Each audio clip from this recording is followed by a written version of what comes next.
Okay, we're actually now in the middle of a sugya discussing when you have deficient words in the shtar that create ambiguity.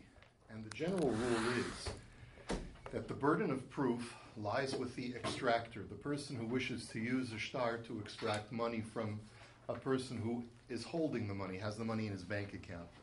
And so therefore, anytime there's an ambiguity, you have to be conservative and assume that it's the lesser amount that can be interpreted. So we saw yesterday that we saw two brises yesterday. One, the focus was on silver, and the other one, the focus was on gold.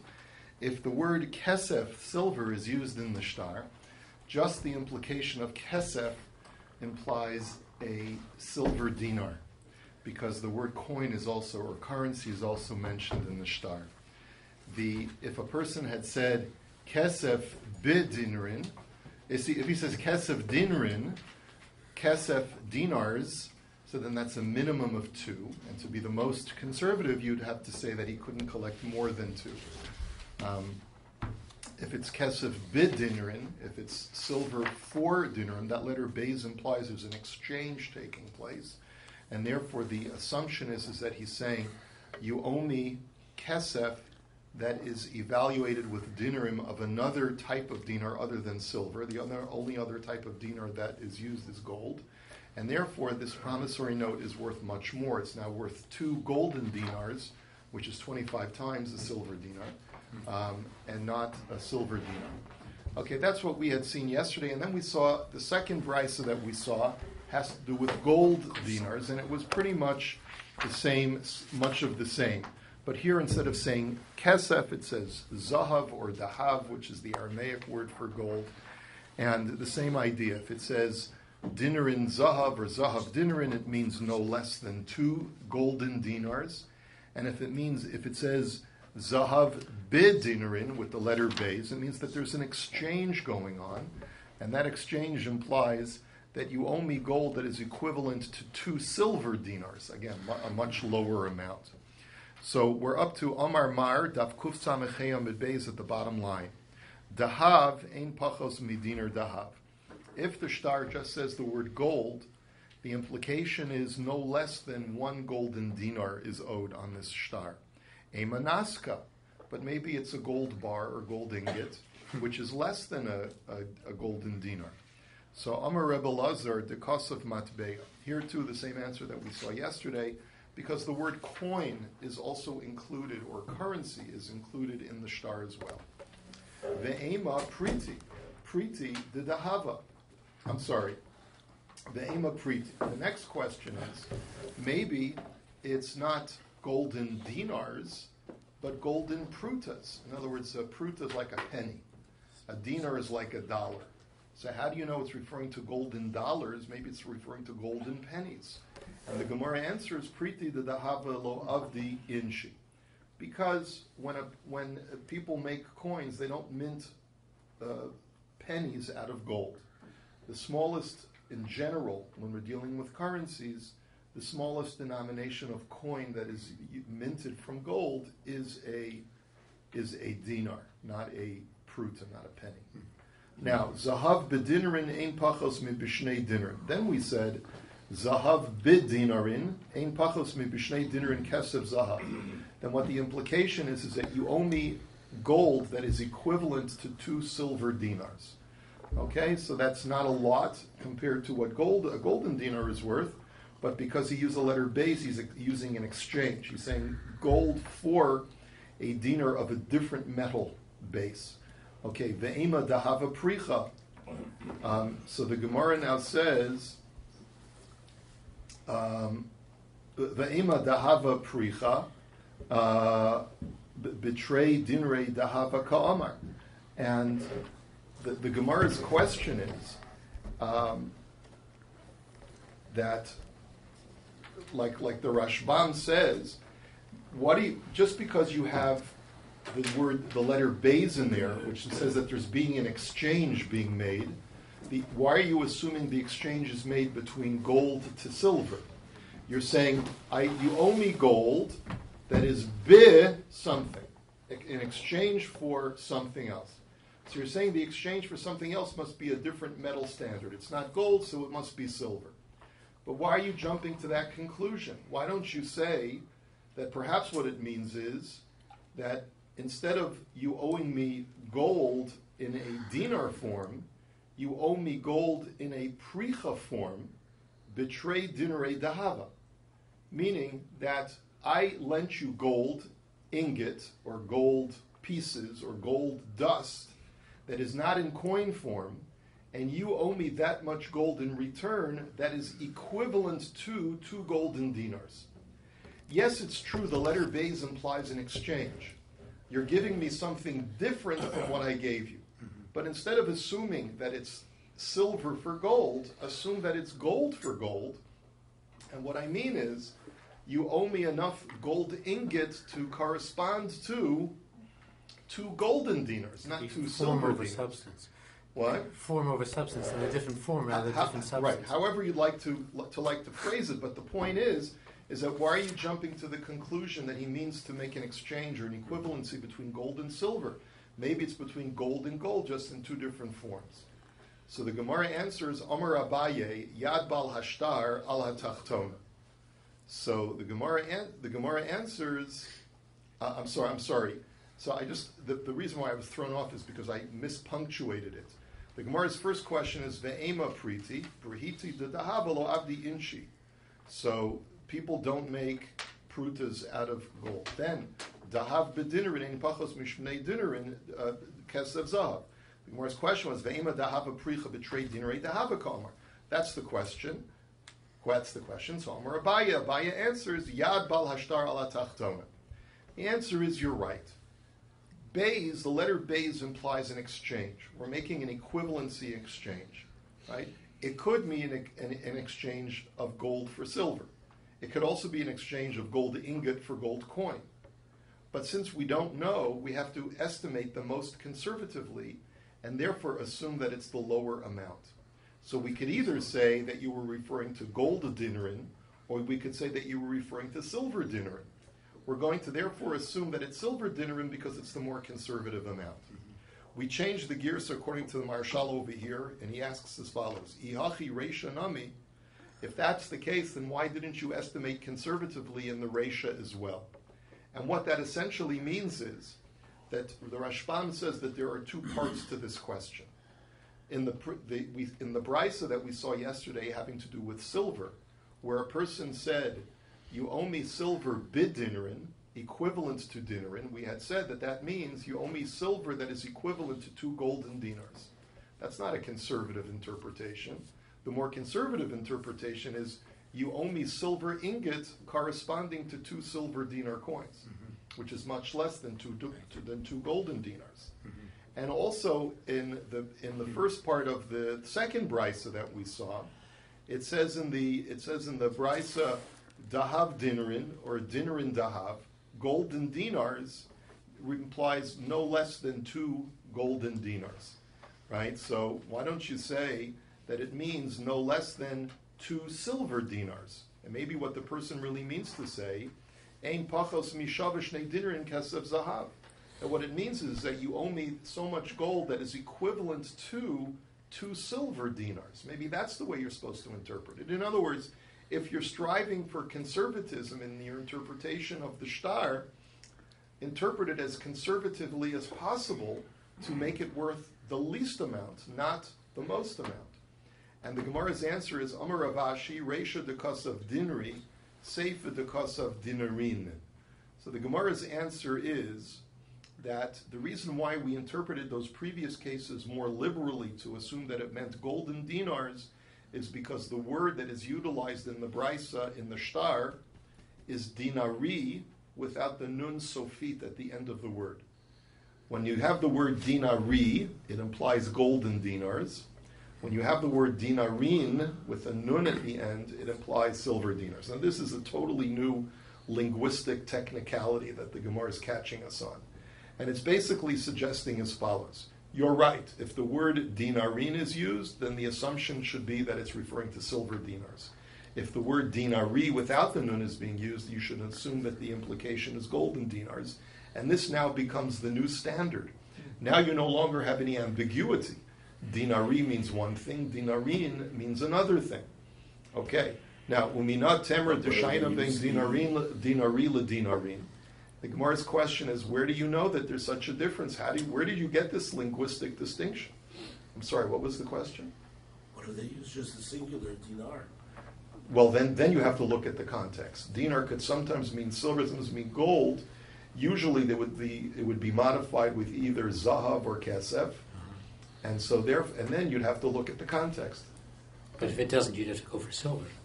If it doesn't, if there's any ambiguity, you'd have to go for silver. If there's any way to interpret it as silver, you'd have to interpret it as silver. Correct.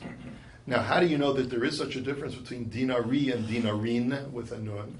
The Tanya, ha'isha shahayu aleha safi chamesh leido safi chamesh zivos, mevia korban echad ve'ocheles bizvachim ve'ein hashar aleha chova. In order to understand this brisa, which is in Maseches Krisus, we have to get a little bit of background information. When a woman gives birth, she has to bring a korban. She brings 2 birds, typically, as the korban. One is for an ola, and one is for a chatas. An ola is a burnt offering, a chatas is a sin offering, and the chatas offering is eaten partially by the kohanim. What if a woman is in doubt whether she had 5 births? That's the case over here. She's miscarried 5 times, and we were not able to retrieve the fetal tissue to determine whether this was a viable fetus or whether this was just a clump of unformed flesh. It was the fetal tissue was destroyed, and we don't know. So there's 5 sfegos. There's 5 cases of safek as to whether this woman has to bring 5 karbanos or 0 karbanos or anywhere in between 0 and 5.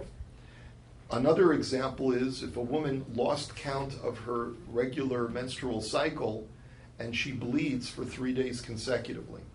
That's a suffix whether she's deemed by the Torah as a zava or not. A zava is a woman who bleeds during an unexpected time, not during her regular menstrual cycle, and if she bleeds consecutively for 3 days, she has to bring, again, an ola and a chatas bird offering. And in both of these cases, either case is where there's a suffix whether she has to bring. And until she gets atonement through these sacrificial offerings, she's not allowed to enter into the temple or partake of any sacrificial or holy foods to ingest. The Brisa states that since you have multiple sfekos over here, she only brings 1 set of birds. She does not bring 5 sets of birds. As soon as she brings 1 set of birds, she can partake of kadshim, and she does not have to bring any further sacrifices. Why not? Well, the answer is that this is l'chumra also. A woman who brings a frivolous korban chatas that cannot be eaten is committing a sin. To cause a korban chatas to be destroyed and not to be consumed by the kohanim is sinful, and therefore we do whatever we can to not allow that to take place. So, because of the 1 suffix to remove her status of being tameh, we allow her to bring 1 pair of birds, but even though there are multiple sfekos, we do not allow her to bring more than 1 pair of birds in order to allow her to be pure once again. So that's the halacha of the brisa. Hayu aleha chamesh leidos vadaos, chamesh zivos vadaos, mevia korban echad ve'ocheles bizvachim v'hashar aleha chayva. If, however, she had 5 real births that are not questionable, or if she had 5 zivos, means 5 abnormal bleedings of 3 days or more, in which case she's got to bring multiple karbanos. So in that situation, the first pair of birds that she brings alleviates her tumah, and allows her to partake of kadshim. However, she still owes the other 4 pairs of birds in order to fulfill her obligation. There's nothing wrong now with her bringing multiple karbanos chatas, because since we know for sure that she has the obligation to bring them, the kohanim will be allowed to eat those birds. The problem is now the expense. Go ahead, Bob. What do you mean she had 5 miscarriages? You mean she gave in one delivery? No, it wasn't in one delivery. This is talking about over the course of years. She should have brought it right afterwards. She should have brought it right afterwards, but she was in a cave. She was in a cave somewhere in the far reaches of who knows where. Okay? She comes back years later and says, this is my status. Okay? Okay, now there was once a story, And what happened is that there was such a high demand on sacrificial birds, on these pigeons and doves, that the price skyrocketed. And you had to pay 2 dinars of zahav in order to buy a pair of birds. Amar Rabbi Shimon Gamliel Hama'on Hazeh Im Olin Halayla Ad Sheyihu B'Dinrin.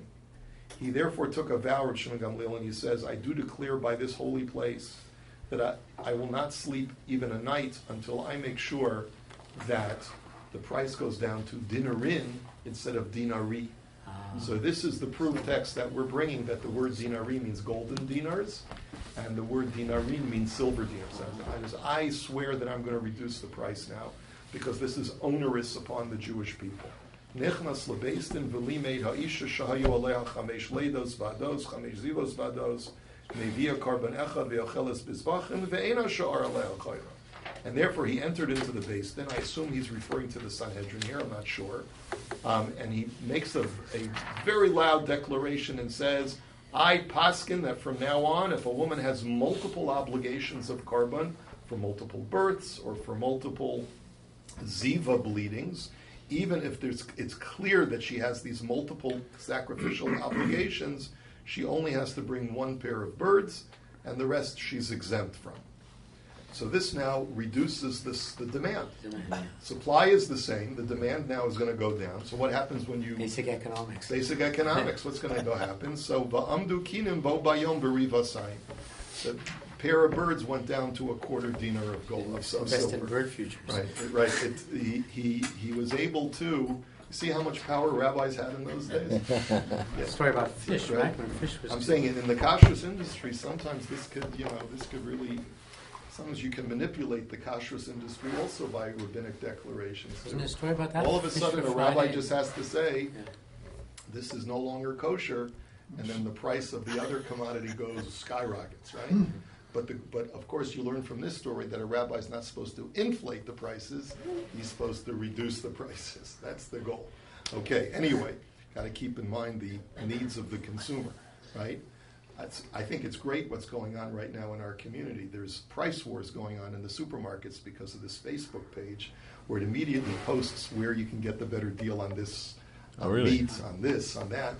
And now there's it was just an article, I think, in the CJ, and the wars are going on back and forth. Food fights. It's food fights. But that's what we want to see. We want to see our community be able to have more affordable food and not inflate the prices. Okay. Maybe we can do that with gasoline too now. Used to be. Yeah, I know used to be. Housing break. Can you do something with the housing prices? Our next project. Okay. Kasav milamala v'chule. So now the last part of our Mishnah had said that the more authoritative portion of a shtar is the last paragraph of the shtar. So if you ever have a contradiction between the first part of the shtar and the second part of the shtar, you always go with the second part, the latter part. So if, let's say, the first part says what's owed is 100 and the second part says 200, or vice versa, you always go with the amount that's written in the latter part. Now, the Gemara is going to discuss other potential discrepancies between the top part and the bottom part. Tanu Rabbanan, Yilamed hatachton min ha'elyon ba'os echas abalo b'shtei osios. Kigon chanan mechanani ve'anan me'anani. Let's say you have a discrepancy in the names. Let's say the top part of the shtar says the creditor is a guy named Chanani, who's a 4-letter name. And then in the bottom part of the shtar it says that the creditor's name is Chanan. All of a sudden, 2 guys show up, and the shtar's in escrow, let's say. And the one guy says, my name is Chanan. And the guy says, my name's Chanani. And each one says, I'm the one who's owed the money on the shtar. So who do you side with? So if the top part of the shtar says Chanani and the second part says Chanan, we assume that the sofer was merely abbreviating the top part, and he really meant to write Chanani. And there's no discrepancy, there's no contradiction, and the real creditor is a guy named Chanani. But if there's a 2-letter discrepancy between the name on the top and the name on the bottom, then we go with the guy who's on the bottom, and we give it. So let's say the top part says Chanani, and the bottom part says Chan. So 2 guys show up. One is Chanani, and the guy's name is Chan. So you give it to Chan. You don't give it to Chanani in that situation. So the Gemara now says, Ma'ishna shtei osios delo, dilma misra mishem ben arba osios v'habalei palgaya dishma. So the Gemara says, the reason is because we assume that if you're dealing with a four-letter name, no one's going to abbreviate a four-letter name by truncating a full half of it. It's one thing to truncate a letter, but to truncate a full half of a name is not something that a sofer would normally do, and therefore we have to look at the bottom name as being a separate person, and it's more authoritative in the latter half, and therefore we give it to the guy whose name is Khan. But the Gemara says, well, if that's your concern, that no one would truncate a name by half, he says, well,